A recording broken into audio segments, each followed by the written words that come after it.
Italy या देशाने लोकहितासाठी बंद केलेली रासायनिक कंपनी आता लक्ष्मी ऑर्गॅनिक इंडस्ट्रीज लिमिटेड या कंपनीने कोकणात सुरू केल्याने जनतेमध्ये घबराट पसरली आहे। दरम्यान प्रदूषण नियंत्रण मंडळाकडून या कारखान्याला नोटीस बजावण्यात आली असल्याचे उद्योग मंत्री उदय सामंत यांनी सांगितले।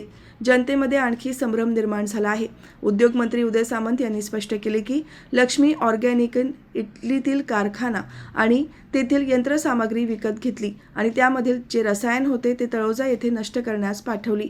शिवाय या कंपनीच्या उत्पादनाबाबत सर्वच केंद्र आणि राज्याच्या लागणाऱ्या परवानग्या त्यांनी घेतल्या आहेत। कोकणला त्रास होईल असा कोणताच कारखाना येऊ दिला जाणार नाही असेही मंत्री सामंत यांनी सांगितले। इटलीमधील मायटेन येथे PFAS केमिकल अर्थात फॉरेवर केमिकल निर्माण करणाऱ्या एका कंपनीला इटलीमध्ये बंदी घालण्यात आली आहे। तसेच घातक रसायन निर्मिती प्रकरणी या कंपनीच्या प्रशासनावर तेथे गुन्हेही दाखल करून अटक केली होती।